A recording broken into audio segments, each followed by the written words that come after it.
Hello and welcome to episode 2 of How Uncivilized, a podcast where two mellow fellows explore the unknown regions of Star Wars lore. What's going on out there? Who knows? Let's find out. Thank you, Spencer. Today we're following on from episode 1, so if you haven't listened to that yet, what are you doing here? Go back and give it a listen. We looked at Lor San Tekka, the Knights of Ren, and where are all the other Jedi? Today, we will be continuing on that trend and looking at why does C-3PO have a red arm? And also, who are the New Republic and the First Order? Enjoy.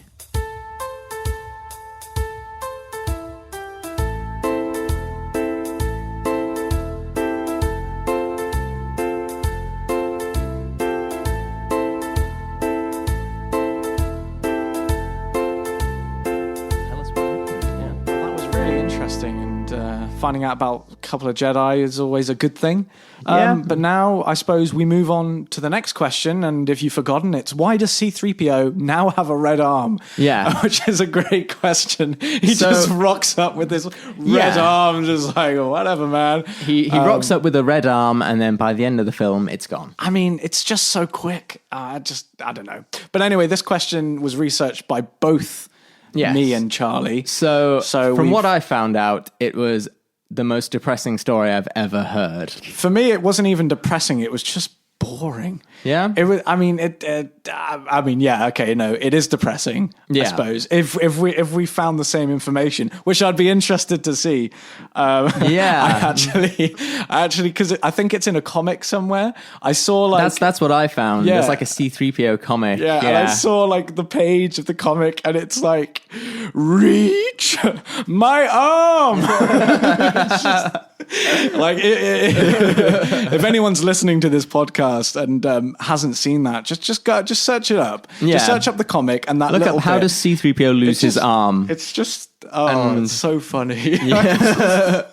I was just laughing so hard. But yeah, do you want to like kick us off? Like, what was the whole deal behind? So I had. What did you find? That he was sent on a mission to save none other than Admiral Akbar. I found that as well. Yeah. A rescue mission for Admiral Akbar. Yeah, and basically this was the rescue mission from hell because everything that could have gone wrong went wrong. Like, wow. Their ship crashed, you know? Yeah, no, I found that. I would also like to point out Admiral Akbar died later in a pointless, explosion. We'll gloss over that again. I'm sure we'll come back to that in some 8 stuff, fat detail. For now, he's fine. Nothing happens to him. If you haven't watched episode 8, he's fine. Yeah, he's doing well. He's with his crab people. Yeah, so they got stranded on this planet where he was, and it's called Tall, which is another weird name. One thing I found strange about this story, before we go into like the nitty-gritty details of what actually happened, I was thinking, so the Admiral was captured by the First Order. Yeah. Like, but how? How was he captured? I don't know. What do you do? Wrong place, wrong time? I mean, as we know, he is the most likely person to expect foul play, He has a reputation for being constant vigilance, That's as Mad-Eye Moody from Harry Potter would say, Admiral Akbar is the Mad-Eye Moody of the Star Wars universe of constantly being like, this ain't right. Yeah.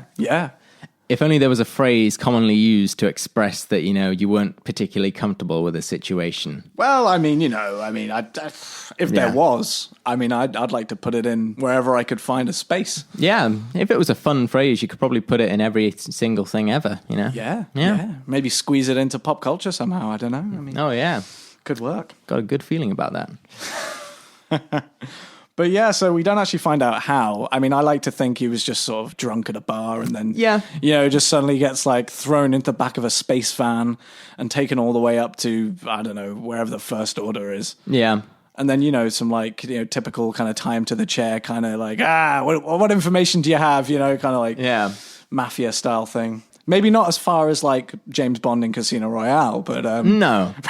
pretty bad. Not that we need to think about this, but where would you whip him? Like, I don't know. It's like one of those things where his bones are on the outside, so does it even do much damage? Because it's like any kind of like what's the word? Cretaceous being. Crustacean. Crustacean, that's the word. Yeah. The bones are on the outside, so you've got. There's not much you can do, Well, unless you really hit it hard. I'm sure you can crack through. Unless you blasted him into the vacuum of space. You know, there probably wouldn't be much else that could do damage to him, you know. But that was one thing I found weird. I mean, this is a tangent. Yeah. But one thing I found weird in Rogue One, like, you know, obviously there's that Admiral Raddus from the Arctic precursor, area of Mon Cal. But the way he was sort of, I don't know, maybe CGI'd, made him look like all his like outer features were skin rather than shell. Yeah. But then you look at Admiral Akbar in the films, and he's a shell of a person. He's very shelly. Yeah, broken after all the years fighting. Yeah. But yeah, anyway, enough of the tangent about Admiral Akbar. Let's go into the real nitty gritty of the mission. Go on, fill us in, Charlie. Yeah. So they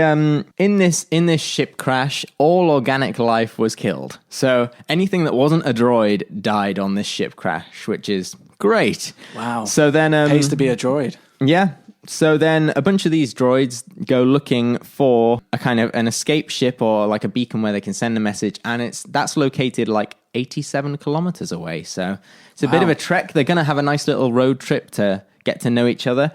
And to cut a long story short, on this journey, everyone dies except C-3PO. Yeah. Yeah. Yeah, kind of weird, that one. I mean, how convenient. Yeah, so everyone dies, and in the process, C-3PO loses his arm. Oh no, my arm! Oh no! Yeah. But he's saved by this droid called Omri, and it's interesting because this droid is actually an Empire droid. Yeah, it's not an Empire, First Order droid. First Order protocol droid. Yeah. It's sort of like the way the name is sort of spelt is O-MR1. So it's kind of like they like doing that. They like making names which are easy to sort of like turn into sort of like droid names that are easy to turn into actual names. Yeah, this is true. Like so this droid saves him, but then once they get to the place where they can send a signal, it starts raining. Not any kind of rain. Acid Why rain. Does it always rain on acid rain? Acid rain. No, I found that as well. And my thought at this point was, why have they captured Admiral Akbar on a planet that rains acid? Like, who thought this was a good place for a base? Like, yeah, it's kind of. I mean, I suppose in Star Wars there are all kinds of force fields that can protect you from whatever. Yeah. So I mean, you know, I guess the location doesn't really matter, but I mean, it probably has some kind of like, you know, some purpose. Like Mustafar seemed like a very impractical place, but that was like a mining planet, or at least those little droids collected all the lava because apparently they need lava for some reason. Who doesn't need lava? That's very true. Who doesn't need lava? Yeah, yeah. In this acid rain, Omri, or OMR1, you know. However you wish to pronounce. However you want to say it. Whichever is your... Yeah, he decides, he or she, you know, droids do be like that. It decides to go out into the acid rain, because apparently the beacon to send a message is outside. Yeah. Quite the heroism from a droid. And this droid gets melted in the rain, but not before revealing that it was once a bright red droid. So, you know, its outer shell melts away and it's got red insides. Because I think the thing that was said, that he said, was like, oh, I'll call for help and you know, you go on kind of thing. It was kind of like, yeah, like a kind of heroic sacrifice. Yeah. I think that's how they tried to play it. But yeah, like as you say, like the rain washed away his outer coat. Yeah. And left her. And he manages to send a message to Poe Hot Daminy Damron, you know? Ah, he's everywhere, that guy. Yeah. Best pilot in the galaxy. We know that because they told us. He's like Han Solo if he like went into an academy to begin with. Yeah. I started off on the right side. A goody two-shoes Han Solo. Yeah, definitely that. A-star Han rather than... Yeah. Still a bit of a hothead, but it's more out of big-headedness more than, you know, cynicism. Definitely, yeah. Yeah.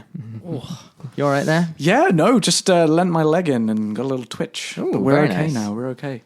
He just suddenly started twitching, you know. It's quite worrying. It always is. It always is. I don't think that's going to play on a podcast. Checked out. Yeah, so he comes and collects C-3PO, you know. And C-3PO, before he leaves, he's like, no, I need an arm. I'm gonna take this red one. Do you know what? I found that just... I mean, so first of all, Omri sacrifices himself for C-3PO and his, you know, survival, essentially. Here you go, C-3PO. Love to the kids. Tell my wife I love them, you know, whatever. Yeah. This whole big thing.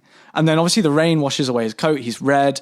I mean, I don't really know why did it just seems really ridiculous that that's a whole thing as to why it's red. Because, I mean, it seems like... It had to be red because his arm was red. And they wanted it to be a surprise. They wanted it to be the reveal. Oh, that's how he got his arm. But it's... I just found it so funny that, like, he leaves only his arm behind from the acid rain. It's just, like, C-3PO looted his friend's arm. And then, like, attached it to his own body for his own use. Like, that's so messed up. That's so dark. Like, imagine if, like I lost my arm and then, like, you're dying and I just, like, while you're dying, saw off your arm. Oh, you're not going to use that, you know? I always wanted a new arm. That's perfect. Charlie was always so good at lending a hand. I mean, it's just, it's you know, how uncivilized. Very, very good. Very Indeed, good. yes. Good reference. Yeah. It's just very dark. Yeah. And I thought they smelt bad on the outside. I'm just going to throw him in wherever, you know. My favorite thing about the story is that he wore this red arm as kind of like a tribute to this friend, which is like, oh, that's really nice. But then you remember he got rid of it by the end of episode 7. So it's like, I'm going to remember my friend for approximately one space battle. And I feel like he doesn't have like a backpack or even like some kind of living quarters where he can put it on the windowsill. Yeah. Like, I mean, he must have just got rid of it. Yeah. Or did he get it like repainted? Or I mean, it's a different arm completely, isn't it? It looks kind of weird. It's got that kind of join between like the two things, which isn't normal. Yeah, he basically forgot about his friend instantly, which, you know, not a good look for our guy C-3PO. I mean, he's always steals the guy's arm. He's always been a bit uppity, but I feel like this is probably a low point for him. Yeah, I feel like he plays the sort of the fool.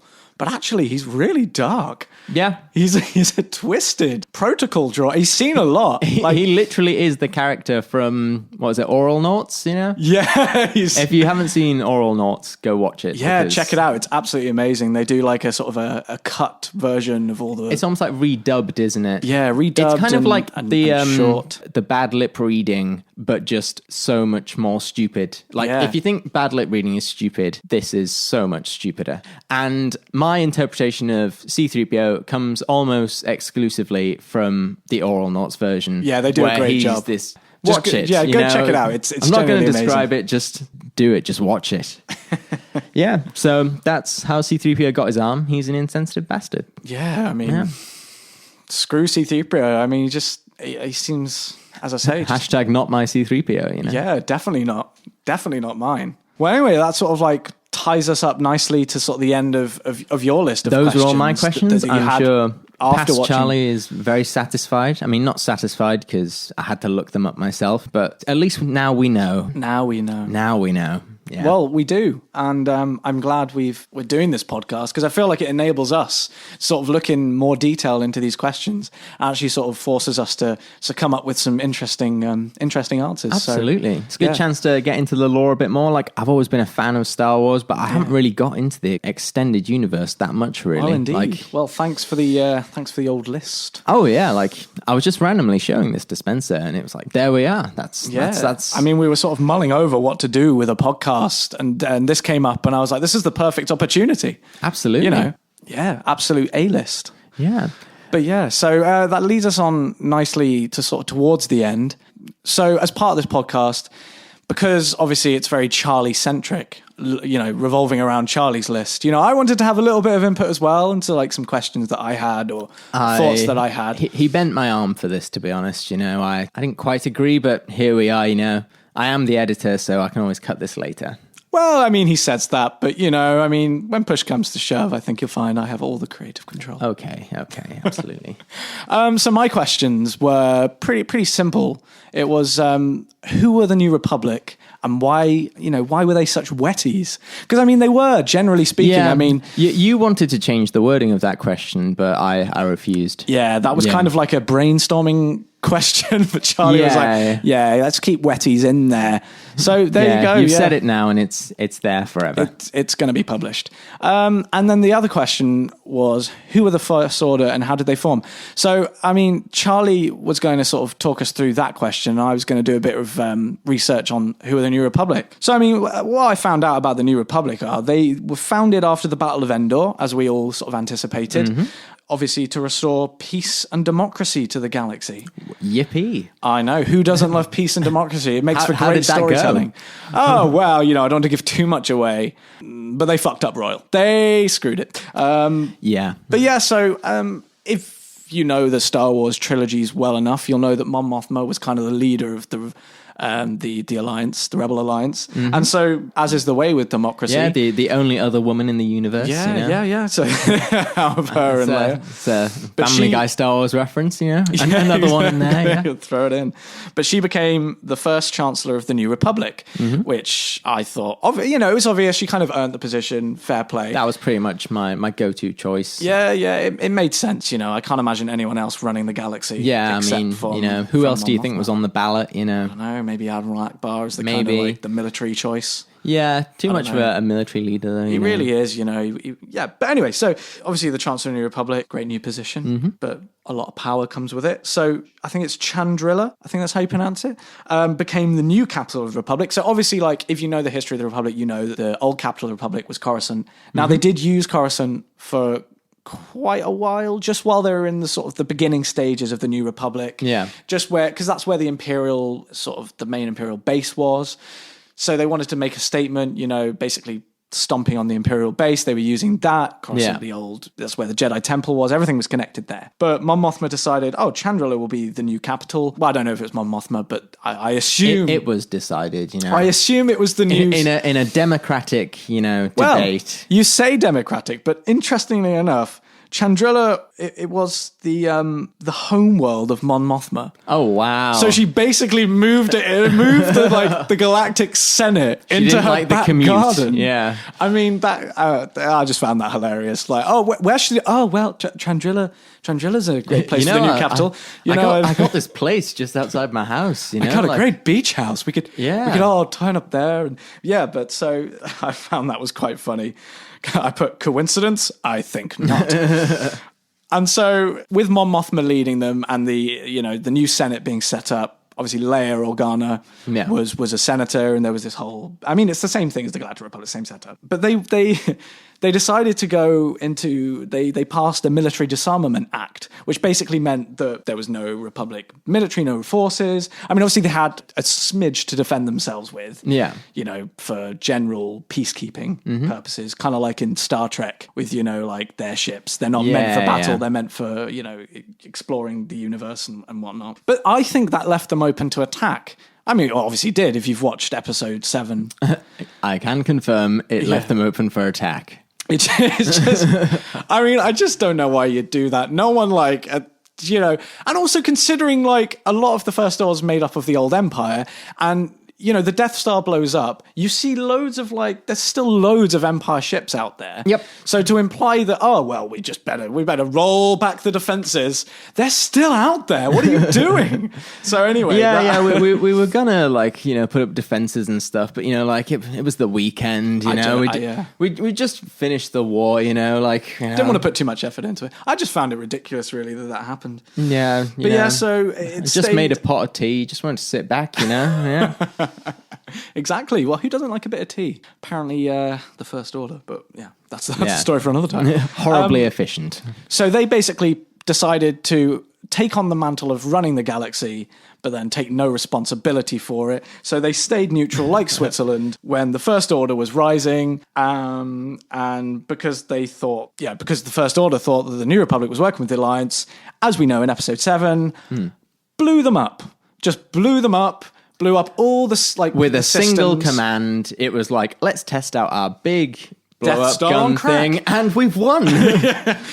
It kind of felt to me that if they really wanted to destroy everything, that weapon could have been used more effectively and more often. I almost thought when I watched the film for the first time, I was like, that's some of the New Republic, planets and stuff, they've been destroyed. So it's a big hit to the New Republic. I didn't realize it was a massive hit because that was it. Yeah, I know. But that's why these questions exist, isn't it, Charlie? Because I mean, I suppose with the First Order, you get enough of an kind of an idea, but you don't get the history. But the New Republic in the movies, you literally see for all of 3 seconds. Yeah. Because there's that clip, I don't know if you know, there's that clip where you see the Chancellor of the New Republic at the time. Yeah. Some kind of like, I know the clip, like bear-looking guy, I don't know, with like I don't know. You see him in robes. He's got kind of like a bit of a mustache type thing. Yeah. And then there's an Alliance kind of agent that's sent there to try and convince the Chancellor to give some Republic ships to the Alliance. Or, sorry, the Resistance, as it's called. I mean, Reliance, Resistance, blah, blah, blah, blah, all the same thing.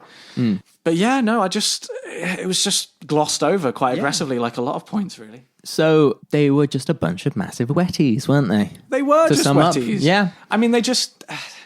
I don't know. It kind of seems stupid to me. I mean, yes, in the real world, we all want to be up for nuclear disarmament, but like, it's kind of, when you've got a force like the First Order, and I found this when I was researching the First Order, of like the New Republic just seemed to do nothing about it, really, and they kind of set up their own demise, really. I mean, I kind of saw in a few like bits of writing that apparently in the Galactic Senate, the sort of New Republic Senate, there are actually supporters of the First Order in there. Yeah. So it's just it just seems insane. I mean, it seems like a system that was built and then, like all good systems, was corrupted by assholes that are there for sort of career moves.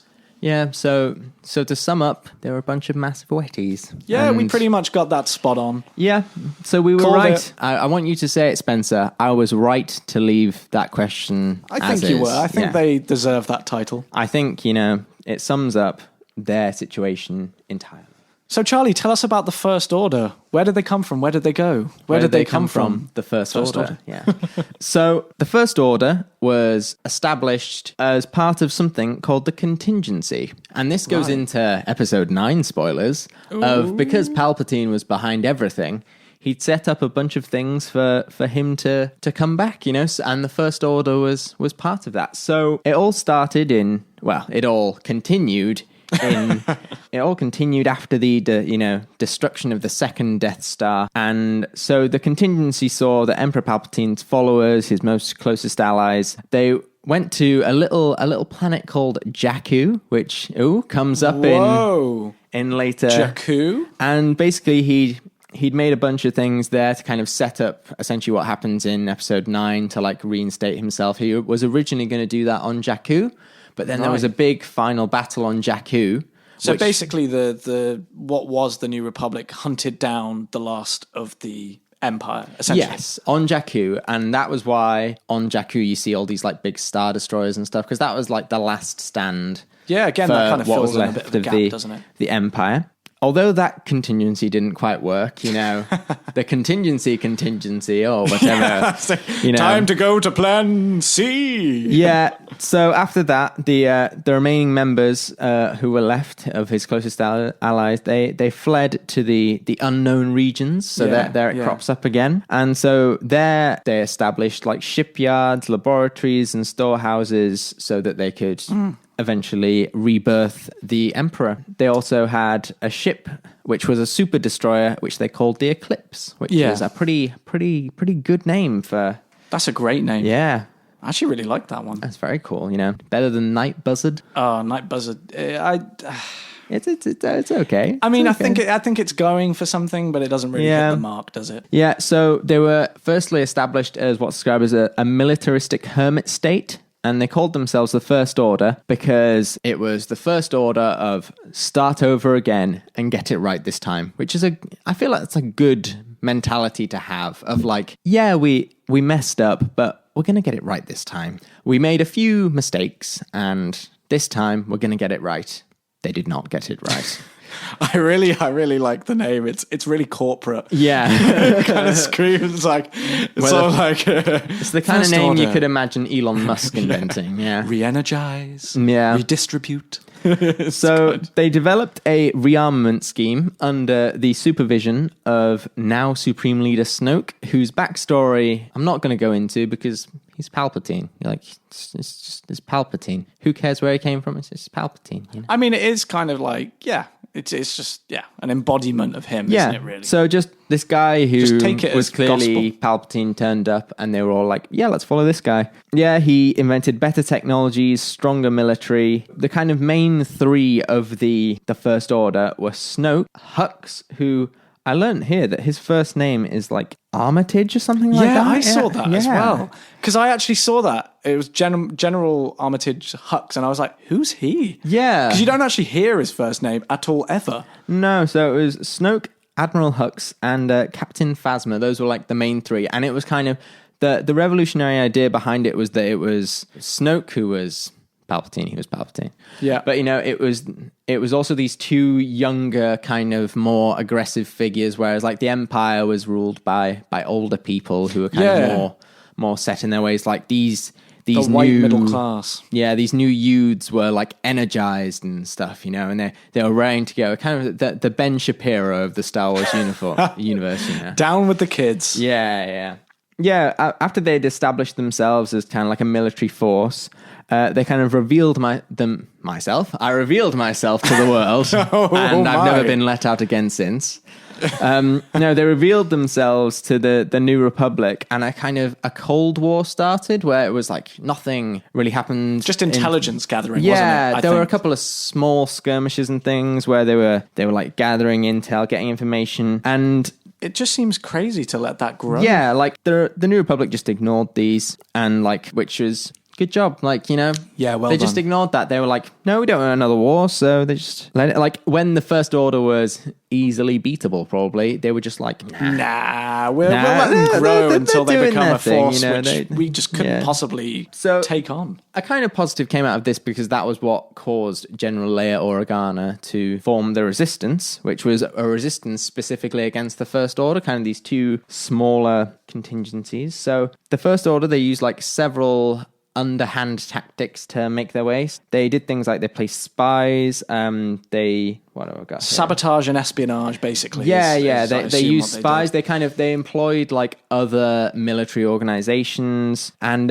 they eventually convinced this group called the political centrists, who were kind of like the Lib Dems of the universe. And we all know the Lib Dems are really just evil. Yes, the Lib Dems are evil. I mean, this makes it clear. I'm going after everyone today. Oh God, no one's going to listen to this, are they? Oh, Darth Clegg. Oh gosh, the Knights of Clegg. No, that doesn't work. That kind of sounds hilarious. Basically, the centrists, through a lot of manipulation, decided to leave the New Republic and join the First Order, and that was what kind of established the First Order as a galactic superpower, because they were essentially the centrists plus this other. So they had that sort of group. like the political. I assume what it was mainly was the sort of the money side. Yeah, that's sort of what the it financial was. side and the sort of the political sway. They had people the that credit sort of side of it. Yeah, definitely helps. Yeah, so they continued growing in strength and threat. They started the beginnings of Starkiller Base, which was originally just their base of operations before they turned it into an actual like planet-killing machine. Interestingly enough, Starkiller Base is actually a homage to a character in a video game called The Force Unleashed. So there are two of these games. They're really cool games. I mean, they kind of like make the Force insane. You do ridiculous stuff, but basically the main character is called Starkiller. I can one up you again with a reference here. The name Starkiller is actually a reference in turn to the original name George Lucas made for Luke Skywalker. It was going to be Luke Starkiller. Well, there you go. Yeah. We've gone all the way back to the origins, upon mate. reference, Mate, I love it. There are no new ideas. They really aren't. We're stuck in original territory. So they formed Starkiller Base, and this was about 29 ABY. And I had to look up what ABY meant, because I didn't know my Star Wars dates. And it turns out ABY means after Battle of Yavin, which is the battle which concluded with the destruction of the first Death Star. Yes, and apparently when, obviously, the new Christ was born in Luke Skywalker. Absolutely. So there you go. I didn't know that, so I just wanted to Well, no, that. it does kind of seem weird that they base it all off one. I mean, it's not even. I mean, yeah, okay, it's a significant battle, but I wouldn't say it's the most significant to start. I would have said, like, I would have put the date ABE, like, after the Battle of Endor, you know, because that seems like a more significant date to start. I mean, does that mean they run out of years? Did they hit, like, I don't know, whatever it was before then, like three? I feel like this date system is applied purely in, like, the kind of fan community. I don't know if it's particularly, like, just to sort canon, of, like, trace the sort of lore so you know where you're looking at in reference to other points in history. Yeah. That's probably a fair assumption. And that probably is why they're used. Yeah. So by this point, like, ABY 29, you know, that was when they were firmly established as an order. But, so 30 years and the New Republic, well probably you not know, 30 years, probably 25 years. Yeah. And the New Republic did nothing. Yeah, so by that point, the New Republic was, like, riddled with corruption and bureaucracy. Wow, like any institution that's around more than 10 minutes, it feels. Yeah. And that resulted in the resistance moving away from the New Republic because they kind of could see what was going on. And General A was like, no, I don't like these guys anymore. I'm out, you know. And it's fair enough. I mean, I feel like I agree with the whole, like, pacifism thing. Yeah. But I think they did just take it too far too early. Yeah. I mean, you think about all surely they could see that the First Order were doing bad things and think, what do we stand for? Yeah. But I mean, obviously we see like you said, it's due to... What do I stand for? What do I stand for? Most nights, I don't know. Well, careful. We don't want to be like infringe. Yes. But by that point, in order to consolidate their power further, they went after the one thing they saw as their biggest threat, or at least Snoke, Palpatine, saw as his biggest threat, which was the Last Jedi, Luke Skywalker. So they tracked down Lor San Tekka, who had information about Luke Skywalker's whereabouts, and that's how the series starts. Yeah, and then you get you can fill in the rest of the history by watching the episodes films, 7, 8, and 9. Absolutely. I wanted to point out at this point that I do find it quite funny that as part of the contingency, which was the Emperor's plan, he also created, like, a super fleet, as we saw in episode 9. But the thing is, the super fleet was, like, destroyed along with, like, the battle, you know, which happened there. So part of me wonders, like, if the Emperor had just focused on the First Order, would he have won? Yeah. Because he seems utterly like the power that he creates from that play. I mean, it does seem kind of ridiculous. I feel like he kind of went with the wrong plan. He didn't quite prioritize the plans correctly. Also, what I found strange was General Hux. He was, like, a founding member of the First Order, and yet in episode 9, he's just like some dude that just wants to sabotage it. It's ridiculous. I mean, the character development there was all over the place. Like, first of all, he was this. Actually, you know what? I could get behind him as this kind of ambitious young general that's trying to push the First Order. Yeah. In episode 8, he's just a joke. Yeah. And in episode to use 9, your phrase, he's just a wetty. Yeah, and then in episode 9, he's redundant to the point where they just have to shoot him. Yeah. I mean, spoiler, sorry, but I mean, if you haven't seen it, but I assume if you're watching, if you're listening to this, you've watched all of them. We've given you chance, you know. Like, yeah, you had a chance to it's turn out away. There. We're going to talk about it. It's okay. We're not talking about Mandalorian or anything new, mainly because it's not out here in the UK yet. Yeah, damn you, as Disney. the time of recording. Yeah, well, fingers crossed. But yeah, so I mean, there's a lot wrong. I mean, there's a lot wrong with, you know, you could nitpick at all the trilogies, I suppose. But, I mean, for me, there was a massive wasted opportunity there with General Hux. It's one of those things of, you shouldn't nitpick, but it almost doesn't feel like a nitpick. Like, no, not really. It felt, you know, I know there was like a kind of conflict between him and Kylo Ren, but it almost felt strange that he went so far to the point where he was like, no, I'm just going to, like, give information to the Resistance because, like... It seems insane that, I mean, and the reason they gave for that was because I don't like Kylo Ren. I mean...